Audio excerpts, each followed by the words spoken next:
What is going on, y'all? Welcome back to Financial Times with Ted. This is the closeout of a series, part 9, selling my rental property, part 9. It is done.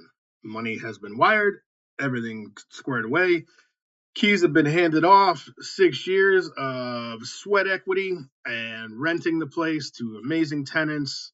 Hopefully, we can continue that success going forward. So, let me break it down for you.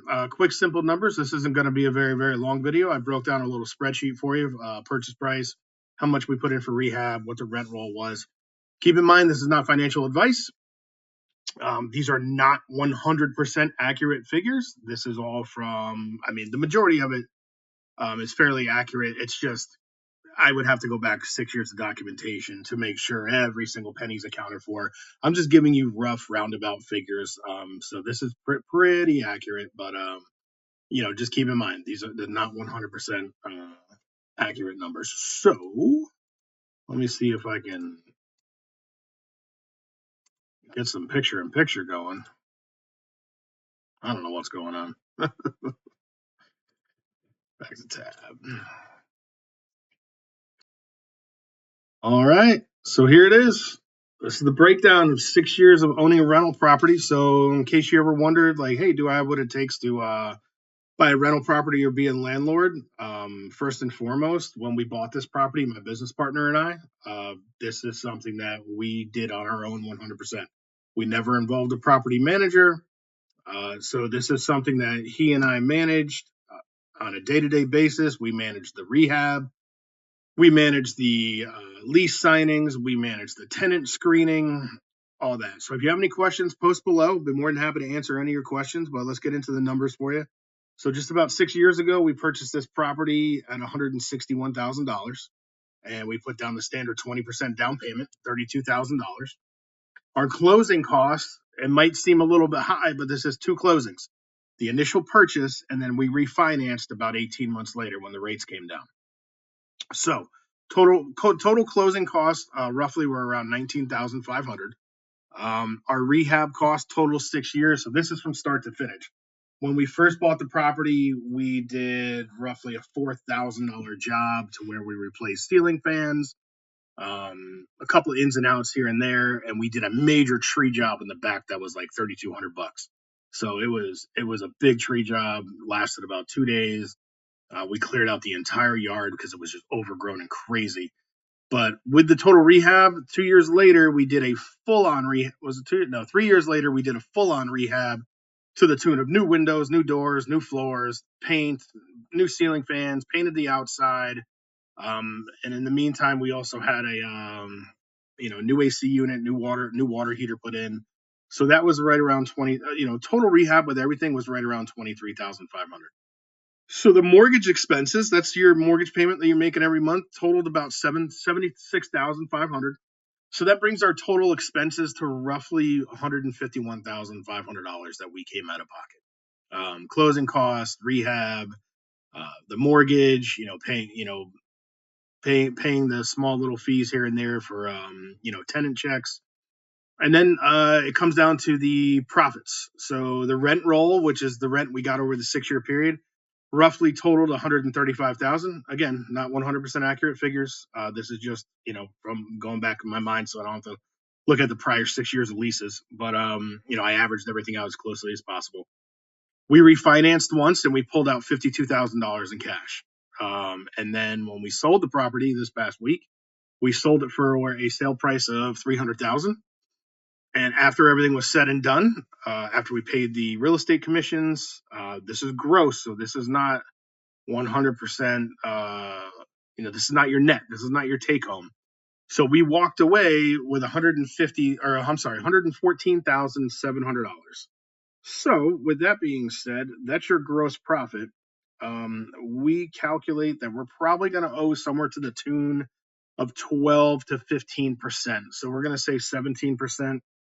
Over that over that number, it's going to be inflated. Definitely, I think we're going to be closer to 13 or 14% on that 114,000. So with that being said, that's going to be, let's say 17%. That's 19,499 for 700. So that's 95,201. That 114, the net would be. So with that being said, our 6 year total walkaway gross was $150,200. So with that, the taxes coming out, you want to take out that roughly $20,000. So overall, over 6 years, we walked away net with around 130, probably 125 to 130,000. Not bad for a 6 year investment. Don't forget, it's a split between two people. So let's say if you're talking about $130,000 divided by two, you're looking at two individuals walking away with $65,000 a piece altogether. So that's a pretty good investment for 6 years. Roughly $10,800 per year. So good return on investment. But again, buying one rental property is like watching paint dry. This is just one example. We have another property. I sold another property prior to this, before I got on YouTube. When I was working in banking, I had flipped a house when I lived back in Virginia as well. So if you're going to do one rental property, as you can see, you're only making $10,833 a year on something like this, and this is pre-COVID. What we bought for $161,000 today just sold for $300,000. So it almost doubled in price. If we sold it 6-7 months ago, we probably could have sold it for 325 to 335. But at that point, we weren't interested in selling. Unfortunately, things came up, so we decided to sell. So I hope this is informative. Comment below, what your returns are.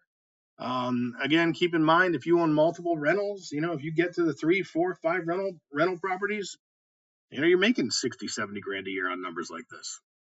That's why I always say, like, when anyone asks me nowadays, what should I do to try to get into rental properties? I always advise them, like, try to get a duplex. If you don't get a duplex, you're just staring at numbers like this, making 10,000, 12,000 a year in that range. So if you get a duplex, you're looking at 25,000. Anywhere that $20,000 to $25,000 range. So keep that in mind. If you are looking to get into rental properties and you want to do it one at a time, that's fine. Also keep in mind, you don't see the expenses on there for a property manager, because we didn't have one. So factor in that rent roll of 135K. If you hired a property manager, I can tell you a couple of the ones that I've interviewed down here, just to kind of see what they offer. And then I had a property manager at my North Carolina properties because it was so far away. I couldn't manage it myself. But that 135,000, I would have paid a property manager $16,200 over that 6 year period. So keep that in mind. That's $2,700 a year, roughly, that you would have paid. You would have paid that property manager. That goes to somebody else and not to you. $2,700 is it a lot? No, it's not a lot. But when you only have 3 properties running, 2,700 times 3, that's $8,100 a year. It's almost 10 grand a year you're looking at. So me personally, I wasn't willing to walk away from $2,700. If I, because I lived close to the property, so I could, if there was ever an issue, it was a 25-minute drive. It wasn't crazy. So if you have any questions, comment below. Check out my other series, Financial Times in the Car Line, where I break down a multitude of financial industry topics that I was never allowed to talk about, but now I am, because I no longer work in the banking industry. I'm now solo doing my own projects, my own boss, owning my own company. So there you go. So now I get to spill all the tea that I learned over 20 years in banking. And check out my other live series. It's called Escaping the Rat Race. Retire comfortably, if not early. This is one of the ways that you would want to do it.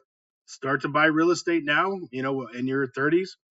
Run it to where you're gonna, make a profit, $10,000 a year. But we only owed 159,000 when the was that about right? I think, yeah, right around 159,000 when the property sold and got paid off the other day. So keep in mind, if we kept this property for another 10 to 12 years, it would have been paid off. And instead of making, 10 grand a year, we both would have been making a lot more. So keep that in mind. But what are we going to do with the profits? That's definitely a question someone had asked before. Our goal is to step into the commercial world now. So we're looking to go into, the commercial side of things of actually owning a fully functioning operating business where it's, daily revenues or, higher monthly revenues now that we have this cash flow in hand. So we are going to hopefully move that along, and I'll keep you posted once that process starts. I'll take you through it step by step, full transparency. That way you can learn from my past mistakes, and you can learn from my future steps. So hope you have a good day. Have a great week. Have a great weekend. Enjoy the holiday.